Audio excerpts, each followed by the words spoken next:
ही नहीं होके दे रहे। आप इलेक्शन कमीशन चला रहे हैं। अभी जो कराची के अंदर इलेक्शन हुआ था, सारे मुल्क ने तमाशा देखा कि यहां रात को 11 बजे कह रहे थे सुबह बम फट जाएंगे, पता नहीं कौन आ जाएगा, दहशतगर्दी हो जाएगी, लोगों को निकलने से रोका। अब आप वही फॉर्मूला लेके चले गए पंजाब। अब मैं आपको बताता हूं ये पंजाब फॉर्मूला गया क्यों है।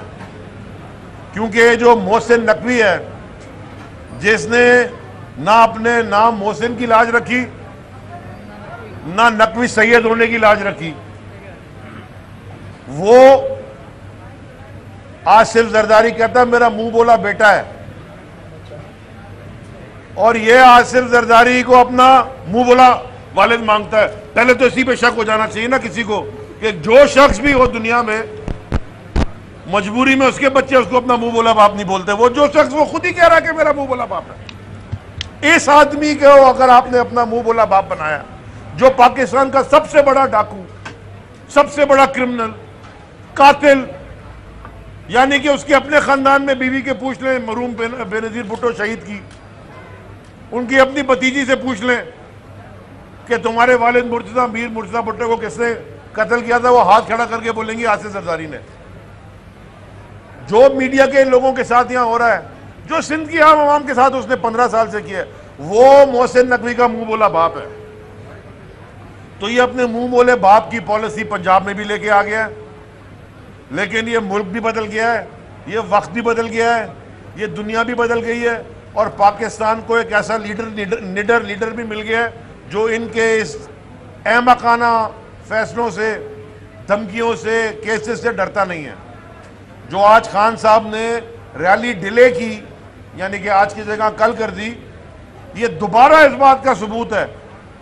हजारों लोग वहां खड़े हुए हैं, हजारों लोग पूरे मुल्क से वहां जमा हो गए, और यहां से जा रहे हैं, अभी सिंध से भी जा रहे हैं, वहां सिंध के भी बहुत सारे लोग पहुंच गए हैं, कराची से भी आफ्ताब भाई की क़यादत में लोग आएंगे इंशाल्लाह 1-2 दिन में। पूरे मुल्क से लोग वहां जमा हैं, लेकिन उन्होंने फिर भी रैली खुद ही रोक ली।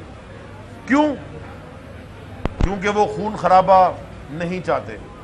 जो कि पीडीएम और आसिफ जरदारी का मुंह बोला बेटा मोहसिन नकवी और वो फजलुर रहमान का दामाद जो वहां बैठा केपीके में गवर्नर बन के, ये चाहते हैं, ये इसलिए चाहते हैं कि इनको इस बात का इल्म है कि इलेक्शन हो गए, इनको मुंह की खानी पड़ेगी, इनको पोलिंग एजेंट तो छोड़े, इनको कैंडिडेट ही नहीं मिलेंगे पूरे। इंशाल्लाह इस सूबे में भी यही हाल होगा, फिक्र ना करें। ये अभी जो रियासत के इदारों के साथ मिलकर रियासती दहशतगर्दी कर रहे हैं, यानी कि पुलिस और डीसी और कमिश्नर, ये आम लोगों को उठाना जो अरसलान गुम्मन के साथ सुबह हुआ है, ये रियासती दहशतगर्दी नहीं तो और क्या है। तो ये जब ये उतरेंगे ना कुर्सी से, फिर इनको समझ आएगी कि अवाम किस तरह इनको इलेक्शन में ये वोट मांगने जाएंगे, वहां से जूते इनको पड़ेंगे। गवर्नर ने तो खा लिए, इसके सूबे के हर वजीर को पड़ेंगे, ये तो बाहर नहीं निकल सकते। सैलाब में आपने देखा था। तो दोबारा हम सब मिलके शदीद अल्फाज में मजम्मत करते हैं जो यहाँ पे रियासती दहशतगर्दी पूरे सूबे में हो रही है। ख़ास तौर पर अरसलान गुम्मन की जो आज सुबह गिरफ्तारी हुई है उनके घर से। अरसलान गुम्मन जैसे पढ़े लिखे यंग एमपीएस, इन्होंने मुल्क बदलना है, इन्होंने नहीं बदलना। ये जो सारा मुल्क मगरमच्छ की तरह का खा के और ब्लडी मैरी के साथ अब खून भी चूस रहे हैं, इन्होंने नहीं बदलना मुल्क। ये जो यंग एमपीएस हैं, हमारे एमएनएस हैं, यंगस्टर्स हैं जिनमें जुनून जज्बा है, इन्होंने मुल्क बदलना है। अगर आप उनको अरेस्ट कर रहे हैं, कौन यहाँ शरीफ आदमी सियासत में आएगा? आप चाहते हैं कि यही डाकू सियासत करते रहें, यही काबिज रहें मुल्क में, इसी तरह लोग भूख से मरते रहें? मैं आखिरी बात सिर्फ करना चाहता हूं कि पूरे मुल्क में, मैं पूरा पाकिस्तान खास तौर पे अब सिंध घूम रहा हूं, ये क्योंकि अंदरूने सिंध मीडिया की इतनी पेनिट्रेशन नहीं है, मीडिया का गला घोटा जाता है, चोक किया जाता है, मीडिया को मार दिए जाते हैं। वो चांडियो साहब, आपके इमदाद चांडियो आपके साथ के, वो मुल्क छोड़ के चले गए बाहर क्योंकि उन्होंने एक्सपोज करना शुरू किया था। लेकिन मैं आपको ये बताना चाहता हूं कि ये पूरे मुल्क में एक वाहिद सूबा है सिंध है जहां पे लोग भूख से मर रहे हैं, असल में मर रहे हैं। मैं भूखा आदमी, खाना नहीं मिला, बच्चे मर गए उसके भूख से, ये वाहिद सूबा है जहां लोग खुदकुशियां करने पे मजबूर हो गए हैं। ये वाहिद सूबा है जहां लोग प्यास से मर रहे हैं या गंदे पानी से मर रहे हैं। ये वाहिद सूबा है जहां लोग कुत्तों की काटने से मर रहे हैं। ये वाहिद सूबा है जहां पे एड्स फैल रही है। अभी फिगर्स आए जैकाबाद, शिकारपुर, लड़काना के बाद वहां भी चले गई है। ये अभी खुर्रम ने परसों वीडियो ट्वीट की थी ठट्टा की सिविल अस्पताल की, वहां सैकड़ों एम्बुलेंसें खड़ी हुई हैं अरबों रुपए की, वो ऐसी खड़ी हैं। मैं आपको ये भी गारंटी करता हूं, थोड़ी सी चेक कर लें, उन सब के पेट्रोल के कार्ड भी निकले हुए होंगे, उन सब के ड्राइवरों की तनख्वाहें भी जारी होंगी, उनकी मेंटेनेंस का खर्चा भी हो रहा होगा। लेकिन ये जो चोर वजीर बैठे हैं, ये जो चोर बैठे हैं इस सूबे के ऊपर, इस मुल्क के ऊपर, ये उनके घरों में और उनके बच्चों में इस्तेमाल हो रहा होगा। आप लोग अरसलान ताज को रिहा करो, रिहा करो, रिहा करो, रिहा करो, रिहा करो, अरसलान ताज को रिहा करो, रिहा करो, रिहा करो, अरसलान ताज को रिहा करो, रिहा करो, रिहा करो, अरसलान ताज को रिहा करो। बिस्मिल्लाहिर्रहमानिर्रहीम। मैं पुरजोर अल्फाज में शदीद मजम्मत करता हूँ अरसलान ताज के अगवा की। ये एक नई रिवायत पड़ गई है।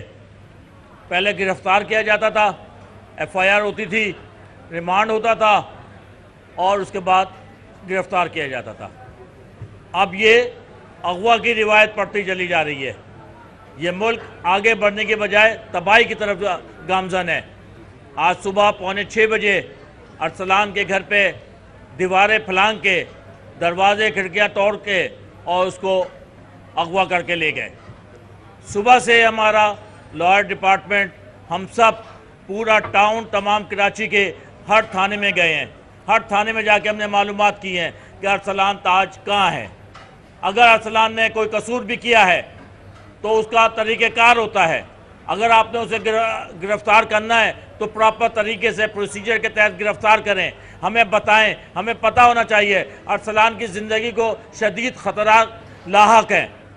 हमें नहीं मालूम इस वक्त पूरी PTI को कि वो कहाँ है और ये तरीक़ेकार क्या है।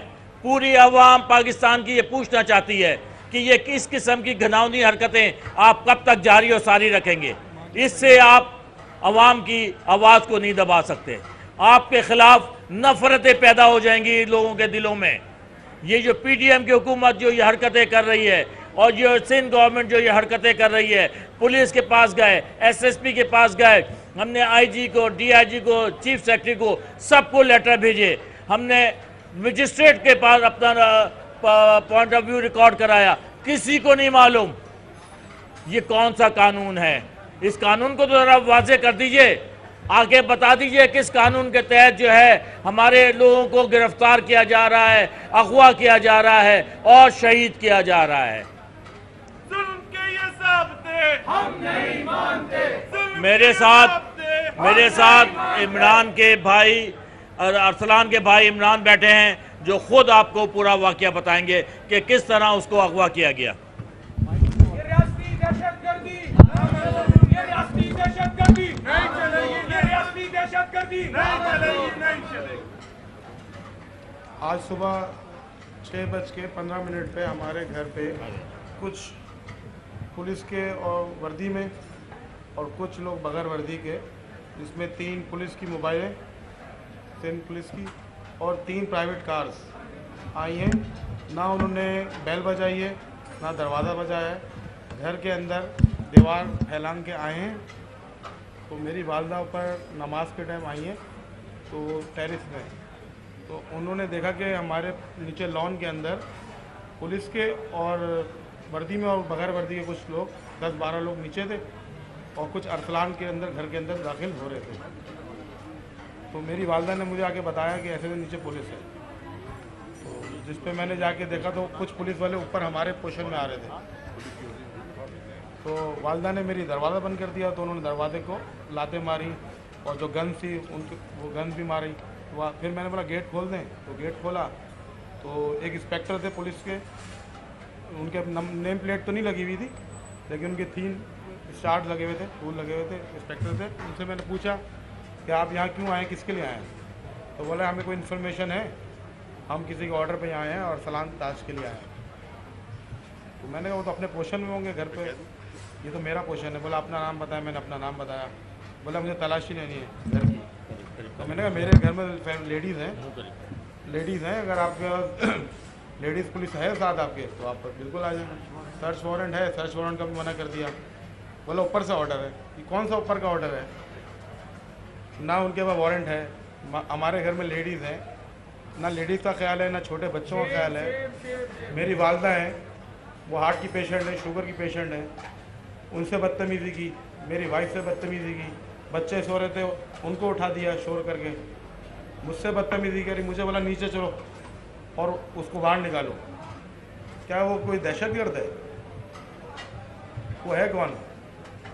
आवाम का एक नुमाइंदा है, खिदमत करता है आवाम के लिए, और उसके साथ उसके घर में इस तरह दाखिल होकर, उसके छोटे छोटे बच्चे हैं, वो तो बोल भी नहीं सकते। मेरी माँ रो रही थी और वो इतनी बदतमीज़ी कर रहे थे, और हमारा बाहर से गेट भी लॉक करके चले गए कि घर के बाहर नहीं निकलना। और गाड़ियों की नंबर प्लेट्स पे वो स्टिकर ला के आए थे ब्लैक कलर के। नंबर किसी गाड़ी का नहीं था। फुटेज मैंने निकाली है, फुटेज मैंने मीडिया को भी दी है और इन लोगों सबको दी है, वो आप लोगों ने देखी होगी। मेरी चीफ जस्टिस ऑफ पाकिस्तान से अपील है कि हमें इंसाफ दिया जाए, और मेरे भाई की जान को ख़तरा है, और पता नहीं इसको कहाँ ले गए, अभी तक नहीं पता चल रहा। सुबह से शाम हो गई है कि उसका कोई मालूम नहीं हो पा रहा कि वो कहाँ है। सारे परेशान हैं, हम पूरा घर परेशान है, मेरी वालदा बहुत परेशान है, उसके बच्चे परेशान हैं। मेरी चीफ जस्टिस साहब से रिक्वेस्ट है कि इसको अरसलान के लिए कुछ करें। और रियासती दहशतगर्दी नहीं चलेगी, नहीं चलेगी। रियासती दहशतगर्दी ओके जी। नहीं चलेगी, नहीं जी भाई, चलेगी। असलान ताज को एक सेकंड रिहा करो। जी।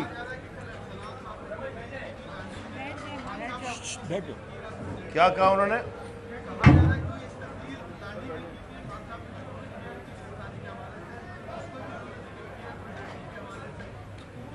कौन है?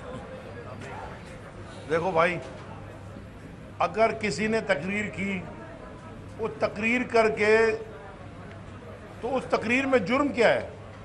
यानी कि अगर कोई किसी का नाम लेके तकरीर कर रहा है, जुर्म क्या है? उसमें किसी का नुकसान हो रहा है, डर क्या है? हमारे पे सारा दिन नाम लेके तकरीरें नहीं होती।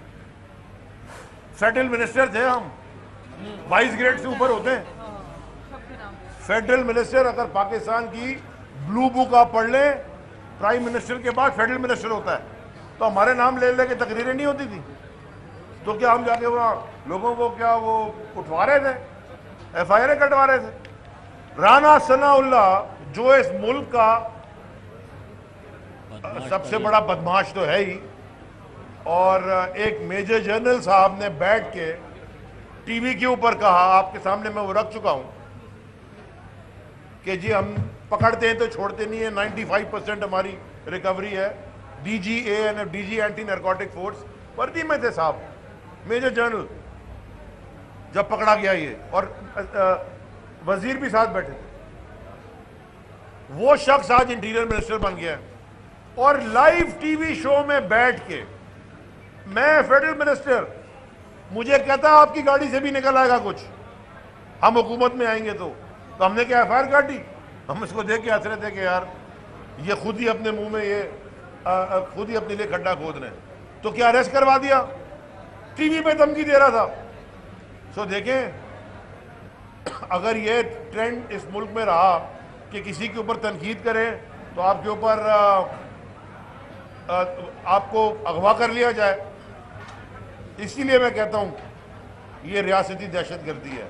रियासत लोगों को प्रोटेक्ट करती है, लोगों का ख्याल करती है, लोगों को अगवा नहीं करती। बहुत मेहरबानी। बहुत मुश्किल में बैठे। हाँ,